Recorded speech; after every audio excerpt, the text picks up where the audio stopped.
Hello friends, welcome to study with crazy Guru. Friends, आज हम DRDO September 10 ए exam की तरफ से जो जॉब नोटिफिकेशन निकला है क्लर्क, फायरमैन, स्टेनोग्राफर और ड्राइवर के लिए, तो उसमें जो प्रीवियस ईयर आधारित जो क्वेश्चन पूछे जाते हैं और पूछे जाएंगे उस पे हम क्या कर रहे हैं, टेस्ट सीरीज डिस्कस कर रहे हैं। देखिए, ये जो होगा करंट अफेयर का टेस्ट सीरीज नंबर 3 डिस्कस होगा, क्योंकि आपको हम बता दें। देखिए, टोटल नंबर ऑफ क्वेश्चन आपसे पूछे जाएंगे 75 क्वेश्चन। उसमें से 20 क्वेश्चन आपको दिखने को मिल जाएगा जीके जीएस से। तो आपको बता दिए, कितना बार आपको बता दिए हैं, जीके जीएस आपके लिए महत्वपूर्ण है क्वेश्चन।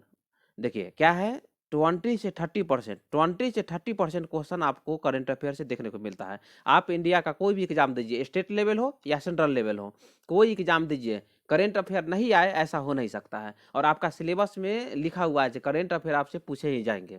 तो समझ गए ना। तो 20 से 30 क्वेश्चन आपको करंट अफेयर का क्वेश्चन आएगा, जो आपके लिए बहुत ही महत्वपूर्ण है। तो जितना भी हम करंट अफेयर लाएंगे आपके लिए पूरा महत्वपूर्ण है। आपको सही से इसका क्या है, एक बार आप देखे रहिएगा तो क्वेश्चन आपसे एग्जाम हॉल में गलत नहीं होगा। क्योंकि करंट अफेयर हम आपको बता देते हैं, यदि आप लोग नहीं देखिएगा, क्वेश्चन नहीं करके जाइएगा, तो क्वेश्चन आपसे गलत होने का 90% चांस रहता है। समझ गए ना। तो चलिए, तो हम स्टार्ट करते हैं आज का वीडियो। उससे पहले बता दें, देखिए करंट अफेयर का जब भी आपका एग्जाम हो, जैसे मार्च में आपका एग्जाम होने की संभावना है, तो उससे 6 महीना पहले का, मतलब आपको 6 मंथ पहले का करंट अफेयर आपसे एग्जाम में पूछे जाने की संभावना है। तो हम क्या है, करंट अफेयर पूरा तैयार कर लिए हैं। जब एग्जाम डेट आपका आ जाएगा, करंट अफेयर का क्वेश्चन, नंबर ऑफ क्वेश्चन बढ़ाते जाएंगे और रेगुलर क्लास आपको करंट अफेयर कर देंगे। ओके, समझ गए ना। तो आपको क्या है, थोड़ा कमेंट में लिख दीजिए, यस सर, तैयार है हम लोग। तो समझ गए। चलिए स्टार्ट करते हैं। उससे पहले हम आपको बता दें, देखिए 7564864459 शशि कुमार के नाम से नंबर सेव कर लीजिए। 7564864459। इसमें क्या करना है कि आपको ई बुक आप प्राप्त कर लीजिए, या कोई भी आपको जानकारी हो तो आप टेलीग्राम ग्रुप में ऐड हो जाइए। उसके बाद व्हाट्सअप के माध्यम से भी ऐड रहिए। कोई भी दिक्कत हो, आप क्या करना है, आपको कमेंट कर देना है, मैसेज कर दीजिए, आपको डाउट क्लियर हो जाएगा। तो आपको क्या करना है, आपको आराम से तैयारी में लगे रहना है। तो चलिए स्टार्ट करते हैं। और उससे पहले क्या आपको बता दें, यदि आप लोग चैनल पे नए हैं तो चैनल को सब्सक्राइब कर दीजिए और क्लास दोस्तों के बीच शेयर कीजिए। क्या है कि आप लोग क्लास थोड़ा शेयर कम करते हैं। चलिए तो स्टार्ट करते हैं। देखिए आज का पहला क्वेश्चन, देखिए कितना वीवीआई क्वेश्चन है। आप जिस तरह हम आपको करंट अफेयर बताते हैं ना, उसी तरह आपको पढ़ना है। देखिए पढ़ा तो सब देता है, लेकिन आपको बताए ना, क्वेश्चन सिर्फ हम क्वेश्चन करा दे, चलिए 32 का आंसर ये हो जाएगा, तो आप समझ जाइएगा, नहीं होगा। क्वेश्चन कैसे पढ़ा जाता है, क्वेश्चन किस तरह पूछे जाते हैं, सब क्वेश्चन हम आपको इस तरह बताएंगे आपको। चलिए क्या है, देखिए किसे भारत का पहला स्वच्छ सुजल प्रदेश घोषित किया गया है। तो बताइए, देखिए नवंबर 2022 का घटना है। कब? नवंबर 2022 का घटना है। क्या है, देखिए किसे भारत का पहला स्वच्छ सुजल प्रदेश घोषित किया गया है। तो अंडमान निकोबार द्वीप समूह को। क्या है, ये केंद्र शासित प्रदेश है। आपको पता है ना। देखिए 28 स्टेट है वर्तमान में इंडिया में, 28 स्टेट है और 8 यूटी है, मतलब केंद्र शासित प्रदेश बोलते हैं। तो ये आप याद रख लीजिएगा, ऐसा भी क्वेश्चन आपसे पूछे जाएंगे। यदि आपसे पूछ देगा भारत में राज्यों की संख्या और केंद्र शासित प्रदेश की संख्या है क्या है, और यदि आप लोग नहीं बता पाइएगा तो आप तो गलत हो गया, क्वेश्चन गलत हुआ कि नहीं। तो इसलिए बताएं, 28 स्टेट है, समझ गए ना, 28 स्टेट है और 8 यूटी है। चलिए, तो कहाँ आपको बताएं, अंडमान निकोबार द्वीप समूह में। तो बोलिए सर, पहले तो हमको ये समझा दीजिए, जो पहला स्वच्छ सुजल प्रदेश का जो घोषित किया गया, इसका अर्थ क्या है। मतलब जो स्वच्छ सुजल प्रदेश घोषित किया गया अंडमान निकोबार द्वीप समूह को, तो इसका अर्थ क्या है। देखिए इसका अर्थ, मतलब इसका जो मतलब है, इसका अर्थ यह होता है कि मतलब अंडमान निकोबार द्वीप समूह में क्या हो जाएगा कि सभी गांवों को हर जल सुविधा और खुले में शौच से मुक्त घोषित किया गया है। तो इसका अर्थ ये होता है, किसका, स्वच्छ सुजल प्रदेश का। इसका अर्थ क्या होता है बताए ना, सभी गांवों को हर जल सुविधा और खुले में शौच से मुक्त घोषित किया गया, उसी को हम स्वच्छ सुजल प्रदेश कहते हैं। तो उसको घोषित किया गया, किसको, अंडमान निकोबार द्वीप समूह को। इतना समझ गए। तो चलिए, तो इसके बारे में थोड़ा हम देख लेते हैं। पहले तो आप समझिएगा, देखिए आपसे यदि कैपिटल पूछ दे, अंडमान निकोबार द्वीप समूह का कैपिटल क्या है बताइए। तो देखिए पोर्ट ब्लेयर, याद रखिएगा, पोर्ट ब्लेयर, पोर्ट ब्लेयर। तो ये देखिए, ये क्वेश्चन आपसे वीवीआई क्वेश्चन है, ये पूछा जाएगा कैसे। तो अंडमान निकोबार द्वीप समूह के कैपिटल क्या है, तो पोर्ट ब्लेयर है। ओके, उसके बाद देखिए यहाँ का आपको उपराज्यपाल पूछ दे, क्या पूछ दे? उपराज्यपाल, क्योंकि देखिए मुख्यमंत्री और राज्यपाल, स्टेट में मुख्यमंत्री और राज्यपाल होते हैं, लेकिन लेकिन आपको पता है ना, जो केंद्र शासित प्रदेश होता है तो उसमें आपको क्या होगा? उपराज्यपाल होते हैं, वहाँ पे मुख्यमंत्री और राज्यपाल नहीं होते, उपराज्यपाल होते हैं। और आपको बता दें, देखिए 2 केंद्र शासित प्रदेश ऐसे हैं जहाँ पे मुख्यमंत्री भी है। कौन कौन है बताइए? पांडिचेरी और दिल्ली। ओके, समझ गए ना? देखिए ऐसा ऐसा क्वेश्चन आपसे पूछे जाते हैं, तो देखिए हम क्वेश्चन आपको किस तरह सॉल्व करवाते हैं। तो चलिए, तो आपको बताए अंडमान निकोबार द्वीप समूह में उपराज्यपाल है, तो उपराज्यपाल आपसे पूछ देगा कौन है बताइए? तो एडमिरल डी के जोशी है। देखिए डी के जोशी है ना, देखिए एडमिरल डी के जोशी वहाँ के उपराज्यपाल है, कहाँ के? तो अंडमान निकोबार द्वीप समूह के। और आपको बता दें कैपिटल कहाँ है? पोर्ट ब्लेयर है।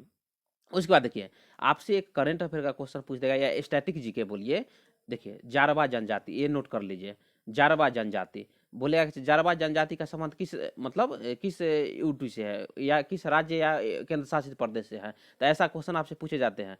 तो जारवा जनजाति का जो संबंध है कहाँ से है? तो अंडमान निकोबार द्वीप समूह से है। तो इतना समझ गए ना? चलिए एक क्वेश्चन और आपको बता दें, केंद्रीय जल शक्ति मंत्रालय के अभी वर्तमान में मंत्री कौन है बताइए? गजेंद्र सिंह शेखावत जी है। कौन है? गजेंद्र सिंह शेखावत जी है। तो देखिए हम आपको ये नहीं समझिएगा कि 10 क्वेश्चन बताते हैं तो 10 क्वेश्चन ही बताते हैं। 10 क्वेश्चन के मतलब हो गया आपको, जिस तरह हम क्वेश्चन सॉल्व करवाते हैं ना, 100 क्वेश्चन के बराबर हम आपको 10 क्वेश्चन कहते हैं। जब आप पढ़ते होंगे तो आप मतलब ये फील करते होंगे कि नहीं सर, आप इतना क्वेश्चन में आप हमको कितना जानकारी दे दी है। तो इसलिए ना बोलते हैं कि थोड़ा सा आप मेहनत देखिए, हम लोग का भी टीम के द्वारा जो मेहनत किया जाता है। तो नए हैं चैनल पर तो क्या करना है? चैनल को सब्सक्राइब कर दीजिएगा। चलिए, तो 32 का option D is the correct answer. इतना बता दी ना आपको। चलिए देखिए फिर वीवीआई क्वेश्चन एक और है, क्या है? किसने स्पार्क कार्यक्रम की शुरुआत की है? देखिए यहाँ पे SPARC होता है, यहाँ पे वो क्या है तो मतलब प्रिंट गलत दिया हुआ है। तो क्या है? SPARC मतलब क्या होता है? स्पार्क होता है। तो बोलिए सर इसका अर्थ क्या होता है? देखिए पहले सुन लीजिए, इस आपसे एग्जाम में पूछ देगा, स्पार्क का फुल फॉर्म भी पूछ देगा, बताइए तो स्पार्क का फुल फॉर्म क्या होगा? पहले ये समझ आइए, scheme for promotion of academic and research collaboration. तो समझिएगा, देखिए इस तरह क्वेश्चन आपसे पूछे जाएंगे, तो आपको क्या है ये नोट कर लीजिए। एक बार और बता देते हैं, एस से क्या होता है? क्या हो जाता है? स्कीम। फॉर, पी से प्रोमोशन हो गया, ऑफ, ए से एकेडमिक हो गया, एंड रिसर्च, सी से क्या हो जाएगा? कोलेब्रेशन हो जाएगा। तो इतना समझ गए ना? चलिए, तो बोलिए सर तो किसके द्वारा लॉन्च किया गया है बताइए? तो आपको बताया ना आयुर्वेदिक का, आपको हम जब बता दिए ए फॉर आयुर्वेदिक होता है, तो आयुर्वेदिक कहाँ पे लिखा हुआ है बताइए? आयुर्वेदिक यहाँ पे लिखा हुआ है, देखिए यहाँ पे। तो ऑप्शन डी जो है 33 का option D is the correct answer. Spark कार्यक्रम की शुरुआत किसने किया है? केंद्रीय आयुर्वेदिक विज्ञान अनुसंधान परिषद, मतलब option D is the correct answer.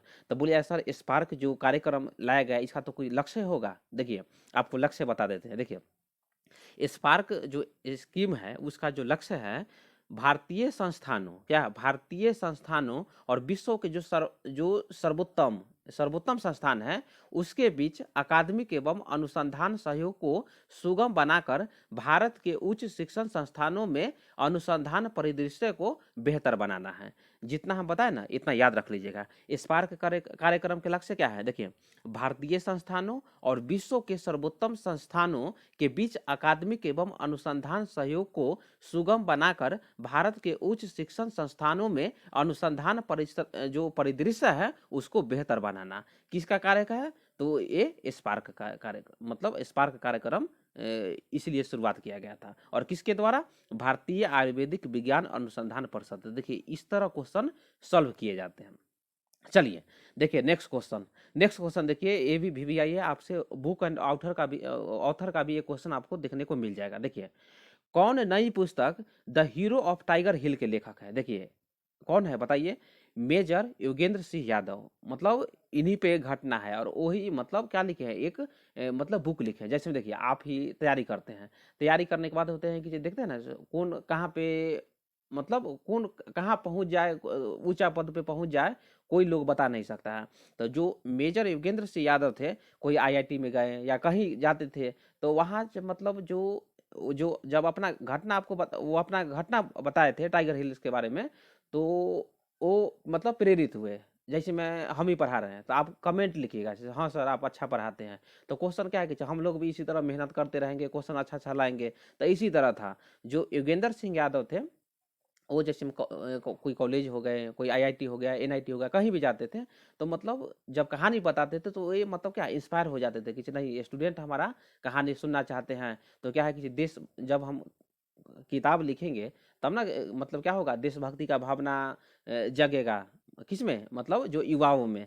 तो इसीलिए the hero of tiger hill जो पुस्तक है मेजर योगेंद्र सिंह यादव जी के द्वारा लिखा गया है, मतलब option C is the correct answer. तो इतना समझ गए ना।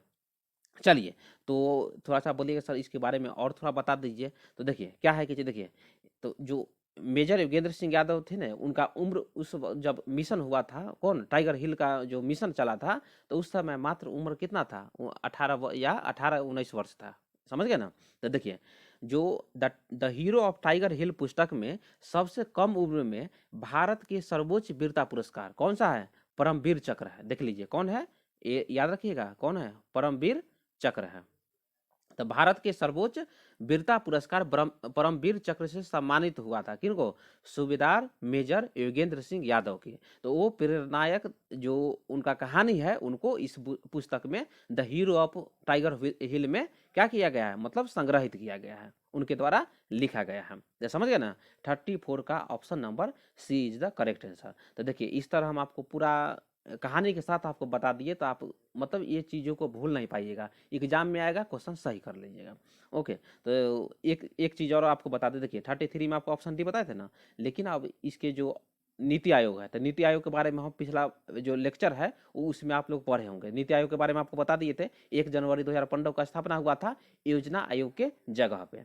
समझ गए ना। उसके बाद नीति आयोग का अध्यक्ष कौन है? तो जो देश के प्रधानमंत्री होते हैं, तो कौन है वर्तमान में? पीएम मोदी जी हैं। समझ गए। उसके बाद देखिए उपाध्यक्ष कौन है? ये नीति आयोग से क्वेश्चन आपको देखने को मिल जाएगा। एक क्वेश्चन आएगा हमको, आपको याद आ जाएगा, हाँ सर पढ़ाए थे स्टडी विद क्रेजी गुरु में। तो अध्यक्ष है पीएम नरेंद्र मोदी जी। उपाध्यक्ष कौन है? सुमन बेरी जी है। समझ गए ना, डॉक्टर सुमन के बेरी है। और आपसे सीईओ पूछ देगा। देखिए सीईओ, सीईओ कौन है? तो सीईओ है परमेश्वरन अय्यर। कौन है? परमेश्वरन अय्यर जी। तो इतना समझ गए ना नीति आयोग के बारे में। चलिए एक ऑप्शन बी भी देख लीजिए, भारतीय पुरातत्व सर्वेक्षण। भारतीय पुरातत्व सर्वेक्षण का स्थापना कब किया गया था? 1861 ईस्वी में किया गया था, एलेक्जेंडर कनिंघम के द्वारा। समझ गए ना, 1861 ईस्वी में एलेक्जेंडर कनिंघम के द्वारा। इतना समझ गए ना। और देखिए जो भारतीय पुरातत्व सर्वेक्षण जो है मिनिस्ट्री ऑफ कल्चर के साथ मतलब क्या करता है, मतलब पार्टनर ऑर्गेनाइजेशन है उसी के साथ मतलब काम करता है। किसके साथ? तो मिनिस्ट्री ऑफ कल्चर के साथ। तो ऐसा भी क्वेश्चन आपसे पूछने को मिल जाएगा। समझ गए। उसके बाद देखिए एक क्वेश्चन और बता देते हैं, भारतीय पुरातत्व जो संरक्षण है उसके वर्तमान में डायरेक्टर जनरल कौन है? तो देखिए भी विद्यापति।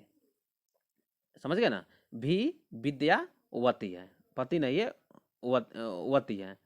देखिए भी विद्यावती। देखिए तो क्वेश्चन आपको ऐसे भी पूछे जाएंगे। तो भारतीय पुरातत्व सर्वेक्षण के जो वर्तमान में जो डायरेक्टर जनरल है कौन है? भी विद्यावती। तो क्वेश्चन आपको इस तरह क्वेश्चन पूछे जाते हैं। आपको बताए ना 32 का आपको ऑप्शन आंसर क्या बताए थे? डी बताए थे। 33 का डी बताएं। उसके बाद 34 का आपको सी बता दिए और फुल एक्सप्लेनेशन के साथ आपको बताएं। चलिए नेक्स्ट क्वेश्चन देखिए। नेक्स्ट क्वेश्चन देखिए कितना वीवीआई क्वेश्चन है। खबरों में रही रोहिणी RH-200 किससे संबंधित है? बताइए, बताइए किससे संबंधित है। देखिए ये सब जो क्वेश्चन है बहुत वीवीआई क्वेश्चन है। एक क्वेश्चन आपको, क्वेश्चन ऐसा आपको इसरो के द्वारा जो काम किया गया हो, डीआरडीओ के द्वारा जो मतलब कोई भी व्हीकल को लॉन्च किया जा रहा है, चाहे कोई रॉकेट को लॉन्च कर रहा है, सैटेलाइट को लॉन्च किया जा रहा था, ऐसा क्वेश्चन आपको देखने को मिल ही जाता है। तो खबरों में रही रोहिणी RH-200 किससे संबंधित है? तो देखिए साउंडिंग रॉकेट है, मतलब 35 का option C is the correct answer. कौन सा है? साउंडिंग रॉकेट है। तो रोहिणी RH-200 किससे संबंधित है? तो साउंडिंग रॉकेट से संबंधित है। तो मतलब option C is the correct answer.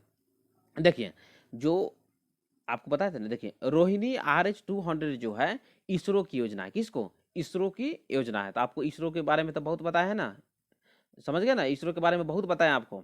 उसके बाद देखिए बोलिए सर, जो साउंडिंग रॉकेट है उसका अर्थ क्या होता है बताइए पहले।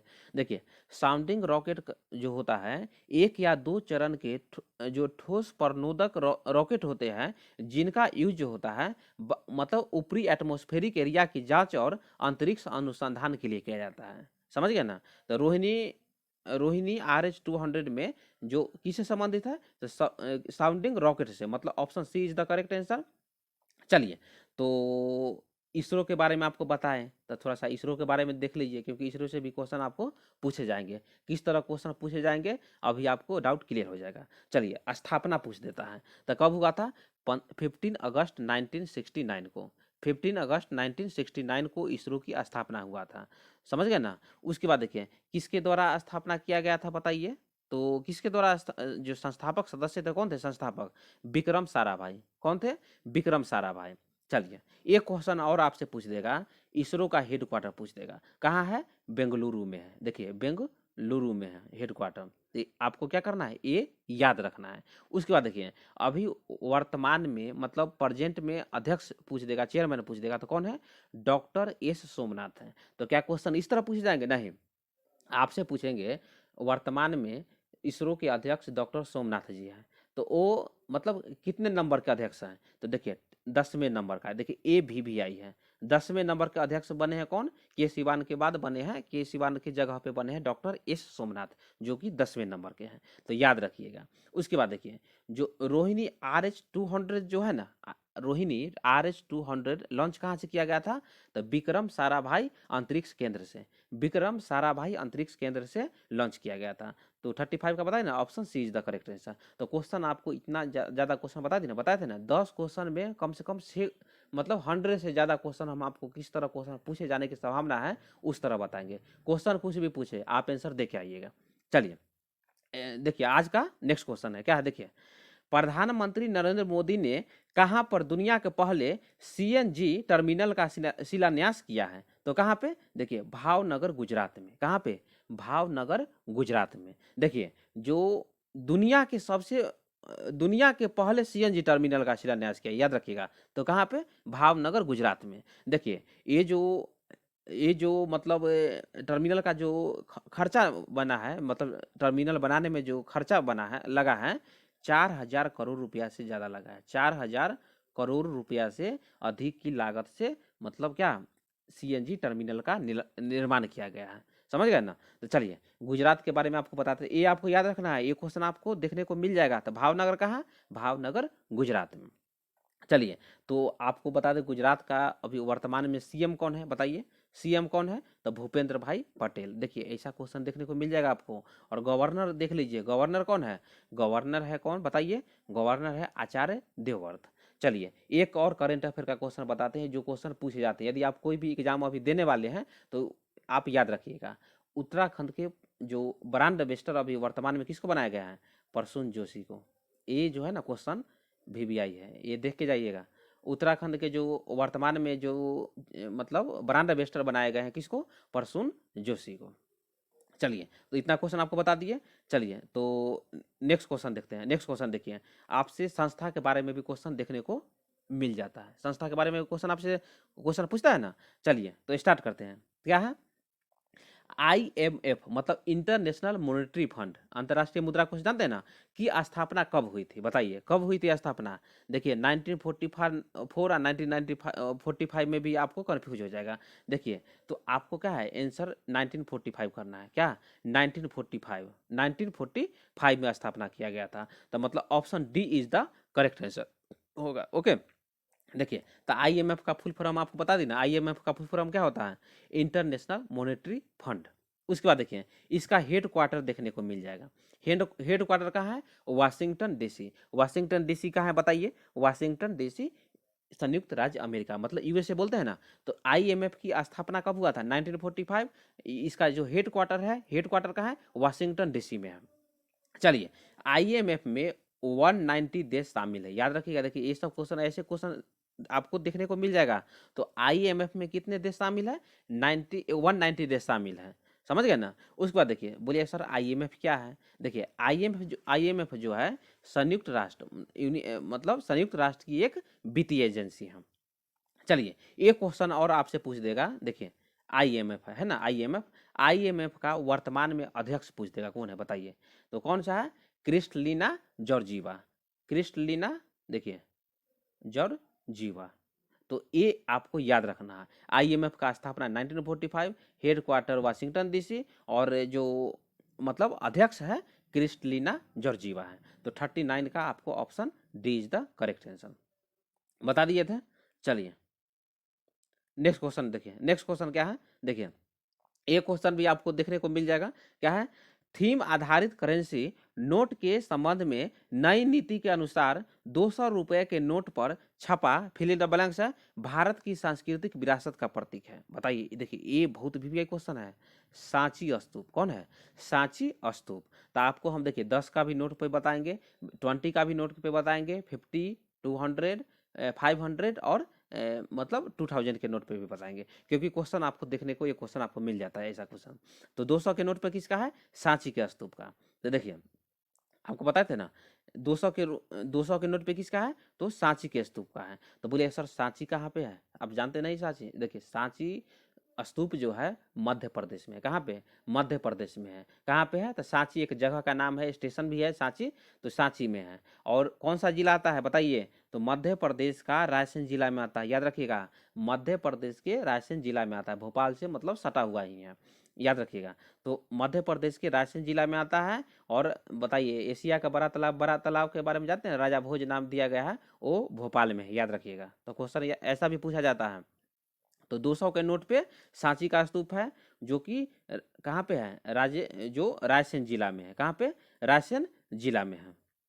उसके बाद बताइए सांची का स्तूप का जो निर्माण करवाया गया था अशोक द्वारा बनवाया गया था, समझ गए ना। उसके बाद देखिए यहाँ पे देखिए क्या क्या है लिखा है, 25 अगस्त 2017 को भारत में सर्वप्रथम 200 रुपए का नोट का प्रचलन हुआ था। देखिए ये भी थोड़ा याद रख लीजिएगा, कब, 25 अगस्त 2017 को, समझ गए। तो चलिए, तो आपको प्रॉमिस किया था ना 10 रुपया के नोट पे देखिए, 10 रुपया के नोट पे किसका है, 10 रुपया के नोट पे है कोणार्क का सूर्य मंदिर। तो बोलिएगा सर कोणार्क कहाँ पे, कोणार्क का सूर्य मंदिर कहाँ है, तो ओडिशा, कहाँ, ओडिशा में है, याद रखिएगा। रज पर्व कहाँ मनाया जाता है, ओडिशा में मनाया जाता है, इतना समझ गए ना ओडिशा वाले। तो चलिए, तो 10 रुपया का जो नोट पे जो चित्र बना हुआ है, जो पिक्चर बना हुआ है, वो किसका है, कोणार्क का सूर्य मंदिर, ओडिशा। चलिए अब आते हैं 20 रुपया पे, 20 रुपया पर देखिए, 20 रुपया पर किसका है, एलोरा की गुफा है। कहाँ पे, औरंगाबाद। तो कितना समझ गए होंगे, औरंगाबाद सर बिहार में भी है, नहीं नहीं, औरंगाबाद महाराष्ट्र वाले। तो एलोरा की गुफा 20 रुपीज़ में, औरंगाबाद महाराष्ट्र। चलिए अब कितना बचा, 10 20 बचा बता दिए, 50 रुपीज़ में देखिए, 50 रुपीज़। देखिए ये सब क्वेश्चन आपको देखने को मिल जाएगा। 50 रुपीज़ में हम्पी का मंदिर है, हम्पी का मंदिर कहाँ, विजयनगर में स्थित है हम्पी मंदिर, और कहाँ पे, कर्नाटक में है। कहाँ पे है, कर्नाटक में है। तो इतना समझ गए ना 50 रुपया में। चलिए अब हम 100 रुपया के नोट पे आते हैं। बताइए 100 रुपया के नोट में क्या है, रानी की वाव है। कहाँ पे है, गुजरात के पाटन में स्थित है रानी की वाव। रानी की वाव कहाँ पे स्थित है, गुजरात के पाटन में स्थित है। तो क्वेश्चन आपको ऐसा भी पूछ आपसे देखने को मिल जाता है। तो बता देना 100 रुपया में रानी की वाव। चलिए ये हो गया। उसके बाद आते हैं 500 रुपया में, देखिए 500 रुपया में कौन सा है, 500 रुपया में है लाल किला, जो कि दिल्ली में जो स्थित है। लाल किला कहाँ स्थित है, दिल्ली में स्थित है। और किसके द्वारा निर्माण किया गया था, तो मुगल बादशाह जानते हैं ना, शाहजहां के द्वारा निर्माण किया गया था। क्योंकि देखिए मुगल काल में यदि आपको पूछ देगा स्थापत्य कला का जो स्वर्ण युग किसके मतलब किसके शासनकाल में था, तो शाहजहां के शासनकाल में था। और चित्र युग जो चित्रकला का स्वर्ण युग था वो जहांगीर, जिसको सलीम भी बोलते हैं, उसके शासनकाल में था, जहांगीर के शासनकाल में। तो देखिए हम कितना क्वेश्चन आपको बता दिए जो क्वेश्चन आपसे एग्जाम में पूछे जाते हैं। 500 बता दिए। चलिए नेक्स्ट देखिए 2000 मतलब 2000 रुपया पे। तो 2000 रुपया पर किसका है, मंगलयान का चित्र है। किस पे, किसका, मंगलयान का चित्र है। तो समझ गए ना। चलिए तो 40 का क्वेश्चन आपको 200 के नोट पे है, सांची का स्तूप। तो यहाँ तक मतलब करेंट अफेयर क्वेश्चन था। एक दो क्वेश्चन हम हिस्ट्री का भी अच्छा अच्छा क्वेश्चन लाए हैं, एक दो क्वेश्चन आप ये भी देख लीजिए। चलिए देखिए क्वेश्चन क्या है, क्वेश्चन देखिए कितना वीवीआई क्वेश्चन है, क्वेश्चन सत्याग्रह से क्वेश्चन पूछता ही है, व्यक्तिगत सत्याग्रह से। देखिए क्वेश्चन क्या है, गांधी जी ने व्यक्तिगत सत्याग्रह आंदोलन कब शुरू किया था, बताइए कब शुरू किया गया, कब शुरू किया था, 1940 में किया था, 1940 मतलब 1940 ईस्वी में। तो बोलिएगा सर इतना क्वेश्चन, इतना ही क्वेश्चन आएगा क्या, नहीं, देखिए हम 5 तरह से आपको क्वेश्चन बताएंगे, जो क्वेश्चन किस तरह से क्वेश्चन पूछे जाते हैं। व्यक्तिगत जो सत्याग्रह आंदोलन का जो शुरू हुआ था 1940 ईस्वी में हुआ था। आपसे पूछ देगा वायसराय कौन था, बताइए। तो लॉर्ड लिन लिथगो कौन था, लॉर्ड लिन लिथगो वायसराय था। तो ये आपको नोट कर लेना है, लॉर्ड लिन लिथगो वायसराय था। तो 31 के बारे में आप देख लीजिए थोड़ा सा, है ना। देखिए गांधी जी ने व्यक्तिगत सत्याग्रह जो आंदोलन मतलब शुरुआत किया था 1940 में, मतलब 1940 में शुरू किया था। अगस्त प्रस्ताव को पूरी तरह अस्वीकार करते हुए कांग्रेस ने गांधी जी के नेतृत्व में व्यक्तिगत सत्याग्रह शुरू किया। उसके बाद देखिए व्यक्तिगत सत्याग्रह ब्रिटिश सरकार के विरुद्ध भारतीयों के नैतिक विरोध की प्रतीकात्मक अभिव्यक्ति थी। देखिए आप जानते हैं ना 1939, देखिए एक मिनट, देखिए 1939 से 45 तक क्या हुआ था, द्वितीय विश्व युद्ध हुआ था, मतलब सेकेंड वर्ल्ड वार हुआ था। तो उसमें क्या होता है, जो मतलब जो ब्रिटेन के जो मतलब क्या थे, जो मतलब क्राउन था, मतलब जो रानी थे, तो वो मतलब क्या कर दिया, मतलब जो भारतीय राजनीतिक दल थे जैसे कांग्रेस था ना, तो उससे मतलब क्या किया, विचार भी नहीं किया, और बोल दिया कि जो भारत है वो मतलब द्वितीय विश्व युद्ध में ब्रिटेन का साथ देगा। तो इसीलिए व्यक्तिगत जो सत्याग्रह आंदोलन को शुरुआत किया गया था, याद रखिएगा ये बात।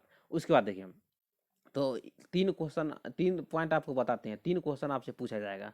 क्या पूछाएगा, देखिए पहले तो आप समझ जाइए, जो मतलब सेकेंड वर्ल्ड वार आपको बता देना, वायसराय ने यह घोषणा की थी, मतलब जो लॉर्ड लिनलिथगो जो था ना, वो घोषणा कर दिया था कि भारत भी सेकेंड वर्ल्ड वार में भाग लेगा, और इस घोषणा से पूर्व उसने किसी भी राजनीतिक पार्टी से परामर्श नहीं लिया, जैसे मैं आपको बता देना कांग्रेस, समझ गए। उसके बाद देखिए तो गांधी जी के प्रस्ताव पर 17 अक्टूबर, याद रखिएगा 17 अक्टूबर 1940 को, तो आपको 17 अक्टूबर तो नहीं पूछेगा, लेकिन ये पूछ देगा 17 अक्टूबर 1940 को क्या किया गया, पवनार आश्रम, पवनार आश्रम, देखिए ये हम आपको लिख देते हैं, ये भी आपसे पूछ देगा कहाँ से स्टार्ट किया गया था, तो पवनार आश्रम से। देखिए पवनार आश्रम से स्टार्ट किया गया था व्यक्तिगत सत्याग्रह आंदोलन, मतलब स्टार्ट किया गया था कहाँ से, तो पवनार सत्याग्रह से। कहाँ पे है, तो महाराष्ट्र में है। चलिए तो आपसे एक क्वेश्चन पूछ देगा, जो व्यक्तिगत सत्याग्रह आंदोलन में प्रथम सत्याग्रही कौन थे, आपसे पूछ देगा प्रथम सत्याग्रही कौन थे, तो विनोबा भावे। सेकेंड सत्याग्रही कौन थे, तो सेकेंड सत्याग्रही थे पंडित जवाहरलाल नेहरू। प्रथम थे कौन, तो विनोबा भावे। दूसरे कौन थे, पंडित जवाहरलाल नेहरू। और थर्ड पूछ देगा, बताइए तो थर्ड कौन सा, कौन कौन थे, तो देखिए ब्रह्मदत्त। देखिए ये क्वेश्चन जो है ना वीवीआई है, क्वेश्चन आपको इसी तरह क्वेश्चन आपसे पूछे जाते हैं। तो फर्स्ट है विनोबा भावे, सेकेंड है पंडित जवाहरलाल नेहरू, और थर्ड थे ब्रह्मदत्त।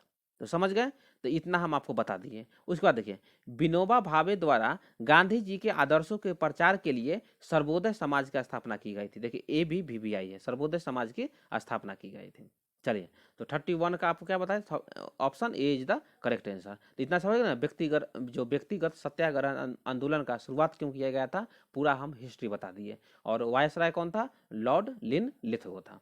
चलिए नेक्स्ट क्वेश्चन पे आते हैं। नेक्स्ट क्वेश्चन देखिए, असहयोग आंदोलन शुरू कर मतलब करने के समय भारत का वायसराय कौन था। देखिए आपको इसीलिए क्वेश्चन ये ला दिए हैं, क्योंकि देखिए महात्मा गांधी से क्वेश्चन, महात्मा गांधी जी के बारे में क्वेश्चन पूछते रहता है, तो डीआरडीओ में एक क्वेश्चन पूछे जाने की संभावना है, तो इसीलिए हम ला दिए ये क्वेश्चन। देखिए असहयोग आंदोलन शुरू करने के समय भारत का वायसराय कौन था, बताइए वायसराय कौन था। देखिए ये बहुत भी क्वेश्चन है, तो कौन था, लॉर्ड चेम्सफोर्ड। मतलब ऑप्शन बी जो है ना, ऑप्शन बी जो है करेक्ट आंसर है। कौन सा है, लॉर्ड चेम्सफोर्ड था। तो बोलिए सर स्टार्ट कब किया गया था असहयोग आंदोलन, देखिए 1 अगस्त 1920 को ही स्टार्ट किया गया था। 1 अगस्त 1920 को शुरू किया गया था। उसी दिन मतलब जो आप जानते हैं लाल बाल पाल, तो उसमें से जो बाल गंगाधर तिलक थे उनकी मृत्यु हो जाती है। कब? 1 अगस्त 1920 को ही मतलब मृत्यु हो गया था, याद रखिएगा। तो असहयोग आंदोलन कब शुरू किया गया था? 1 अगस्त 1920 ईस्वी को। और कहाँ पे प्रस्ताव पारित हुआ बताइए? आपसे क्वेश्चन पूछ देगा असहयोग आंदोलन में, कहाँ से मतलब असहयोग आंदोलन का प्रस्ताव पारित किया गया, तो कहाँ से? देखिए कलकत्ता अधिवेशन में 1920 ईस्वी में सितंबर में हुआ था, वहाँ से।